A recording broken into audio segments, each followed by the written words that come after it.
Hello students, my name is Shashank Shekhar. So let us do questions on structure of atom from question number 12. So the question says that we have to calculate electrons that are emitted with zero velocity. So what we have to calculate? We have to calculate the threshold frequency and work function. And what is being asked here? It is said that electrons are emitted with zero velocity from a metal surface when it is exposed to radiation of wavelength 6800 angstrom. So what does it means? It means that when the light is say falling on this or incidenting on this metal surface, then the electrons which are released are having zero velocity.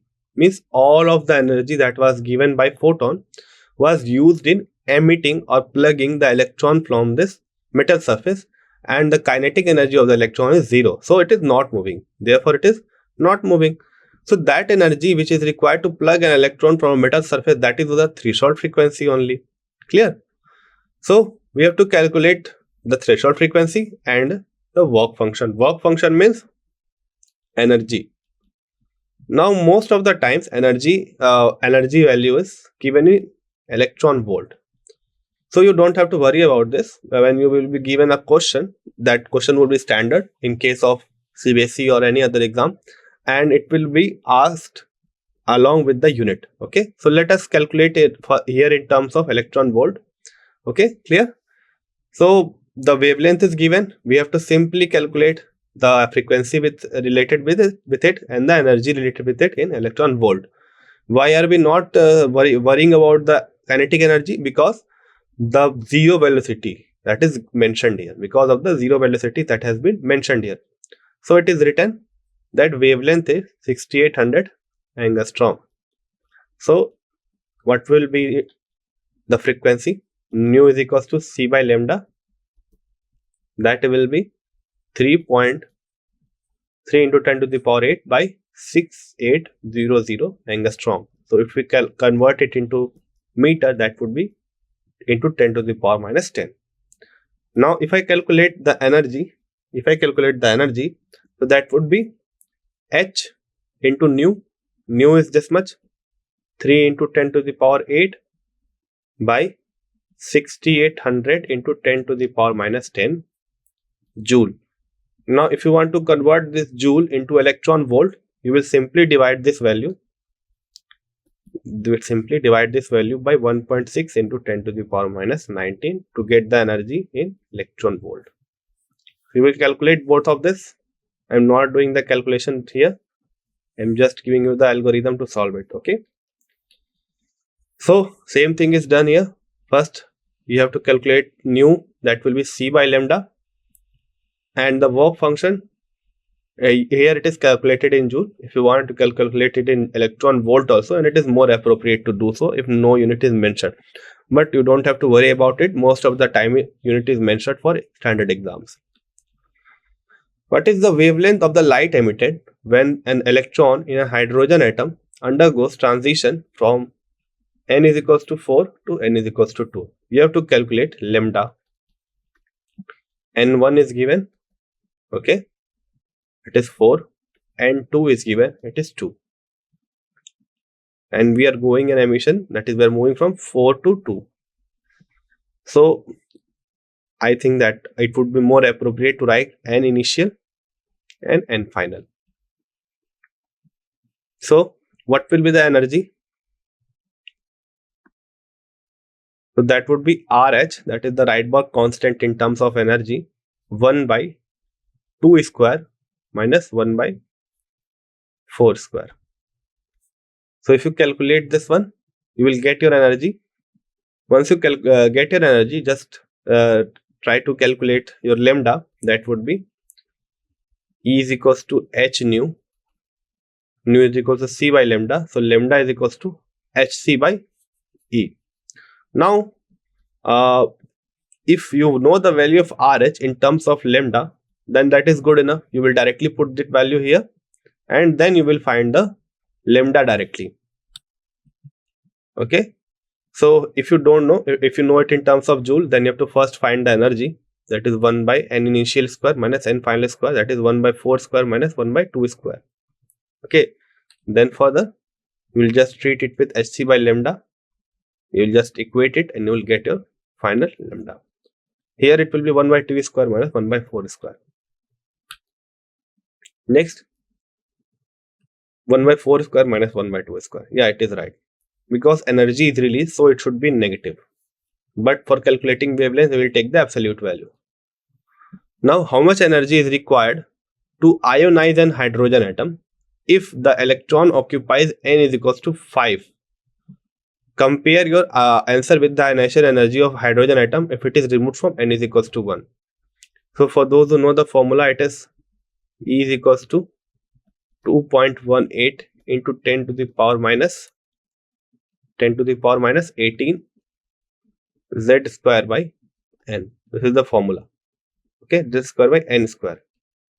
Okay, z square by n square. Now, this is the energy formula. So, if you have to plug the electron from this orbit, so you have to apply that much energy, which is the current energy of the electron. You have to do this. Okay. So, you will simply plug the values here. So, for hydrogen atom, Z is equals to 1, n value is given as 5. Here, it is done in a different way. You can do it in my way also. That is also correct. So, here we have used the term infinity. So, since we are moving the electron to infinity, since we are removing it from the atom itself, so we are taking it to infinity. Therefore, 1 by infinity will be then again 0. That would give the value of your delta E. Now, if you compare it from 1, then it would be this much. Clear? So, here you can see that a lower amount of energy is required to ionize electron in the 5th orbital. So, we require less amount of energy to remove electron from 5th orbit. Next, what is the maximum number of emission line with when the excited electron of hydrogen atom in n is equals to 6 drops to ground state? Okay, so it is asked that if n is equal, if your when the excited electron of a hydrogen atom is at 6, now what is the maximum number of emission lines that can be observed? It is being asked. So in how many ways it can do? So for that you have to use the combination and permutation. So that would give us n into n minus 1, okay, by 2. So a total number of 15 lines will be seen. Okay, the number of spectral lines when electron nth drops here is 6 into 6 minus 1 by 2. So this is the general formula, n into n minus n number of transition lines is equals to n into n minus 1 by 2. So we plug these values here and we got 15. Next, the energy associated with the first orbit in a hydrogen atom is given joule per atom. What is the energy associated with the 5th orbit? So clearly we will use the formula, n is equals to minus 2.18 into 10 to the power minus 18 by 5 square. That would give you the value. Calculate the Bohr 5th radius. Okay, so if you know the formula, for nth orbit it is 0.529 by n square, by z square by n. Okay, by n square, yeah, by n square. So you will simply divide by n square. That would be your 5th orbit radius. And in case of say energy, we will divide this 2.18 into 10 to the power minus 18 by 5 square. So this will be your energy and this will be your radius of 5th orbit. Calculate the wave number for the longest wavelength transition in Balmer series. So if you remember the Balmer series, the final state is defined as 2. Okay, Lehman it has 5 or 1, and for Balmer it has 2. Now the final state is 2. Now you have to calculate which will have the largest wavelength. Longest wavelength. Longest wavelength means lowest energy. Okay, because we know that energy is inversely proportional to lambda. So for highest lambda, wavelength energy should be the least one. Now, when will be the energy difference least?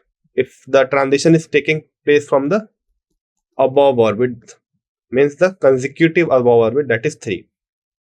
So you will use this formula to calculate the energy that is related to it, that is 2.18 into 10 to the power minus 18, 1 by 3 square minus 1 by 2 square. You will calculate the energy, then you will calculate the lambda associated with it with the help of lambda is equal to hc by lambda. Lambda is equal to hc by E. Clear? So first, here we have calculated in terms of wave number. You can use this formula also. You can use the energy formula also. So we have calculated in terms of wave number.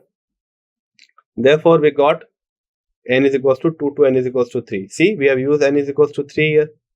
So we plug these values and got the value of wave number. Finally, we take the inverse and calculated the wavelength.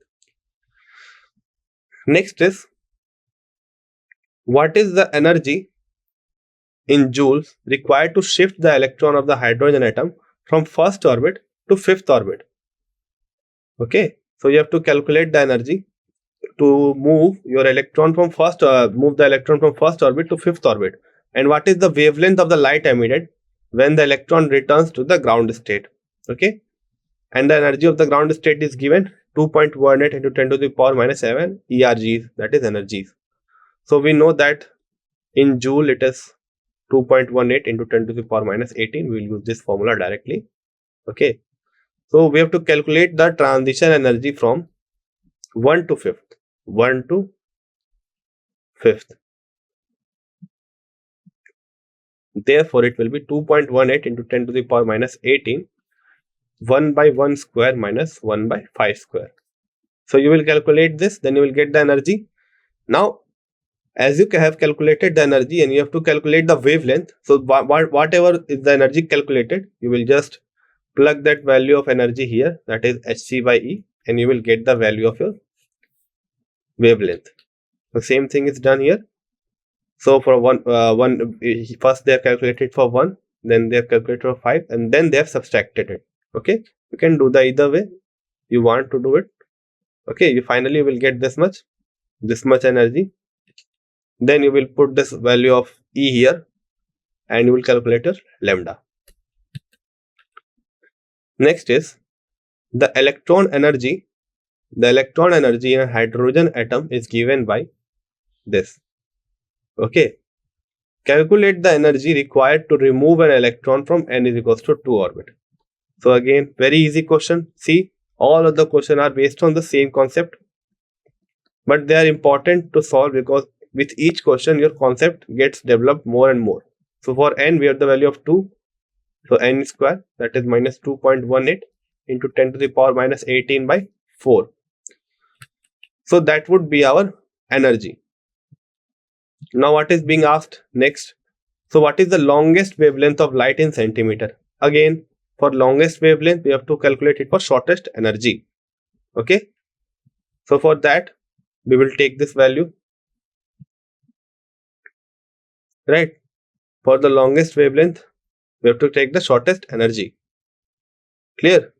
So we will do this, we will put this values here and we will get it as 5.45. that and upon treating it with lambda using the formula this one, you will get the value of lambda.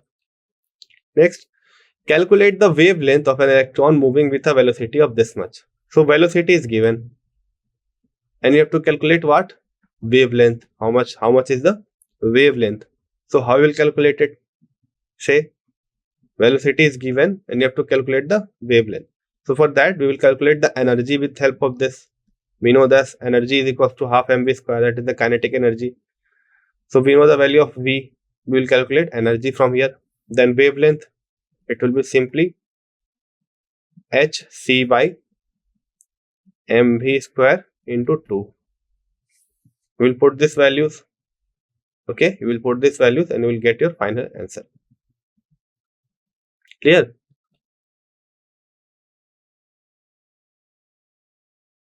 That would give us how much? So C. Here the C is nothing but V only. So that V and V will be cancelled out. And you will finally get your this formula, that is lambda is equals to h by mv. This is nothing but your say de Broglie wavelength. Okay, E is equals to mc square. Sorry for this. Yeah, So they have used this formula, lambda is equals to h by mv. We put the value of lambda, h and v, m and v. So we got the value of lambda. Next, the mass of an electron is given, okay, and its kinetic energy is given. Calculate its wavelength. How you will calculate it? Say, so we know that lambda is equals to h by mv. This is the de Broglie wavelength. Okay, mass is given, kinetic energy is given. So we know a relation between lambda and kinetic energy. So half mv square. So if you put this value here, so how will put mv square here? So we'll multiply it with mv. You will multiply it with v and divide by v, and also you will multiply it by 2 and divide by 2. So that would give us h by, here v will come, half mv square. That will give us 2 kinetic energy. Okay. Now this much is the formula. Okay. Now again you have to calculate the lambda. You will put the value of h. You will put the value of kinetic energy, or else you can calculate the velocity directly from this kinetic energy. How will do it? Kinetic energy is given 3.0 into 10 to the power minus 25. Equate it with 1 by 2 mv square. Calculate this velocity. Once you calculate the velocity, just put this directly here, h by mv. M is given, v you can calculate from here. M is already given since h we know, so that we can calculate. So lambda is equals to h by mv. Half mv square is this much. So therefore v is equals to root under ke, and you will get the velocity. Then you will calculate the lambda. Next, which of the following are isoelectronic species, those having the same number of electrons? So you have to calculate what? You have to calculate the you have to find that which of these are electronic species that have the same number of electrons. So the atomic number of sodium is 11. If you remove one electron, that is Na plus, then you will get 10. For potassium, we have 21. 21 minus 1, that is 20. Magnesium, how much? So let us write it separately, okay? For sodium, it is 10 electrons, okay? For potassium, K plus. So potassium, it is potassium, sodium, cadmium, titanium, hydrogen, helium, lithium, potassium, it is 20. For isoelectronic species, we are calculating, yeah. For Mg2 plus, it is again 20. Calcium, 21. Okay. Then for potassium, calcium, magnesium. So calcium is 20. Sulfur, it is 16. So 16 to 18. Argon is already 18. Now let us see. It is 10. This one will be 18. Okay, this one will be 18, and this one also will be 18. Yeah. So let us see the solution. So sodium has 10, 11 minus 1, 10. Magnesium has 12 minus 2, 10. Calcium has 20 minus 2, 18. Argon has 18. So potassium plus has again 18.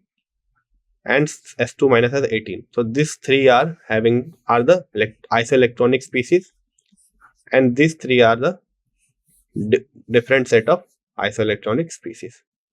Clear? So next we will solve the rest of the question in the next class. Thank you.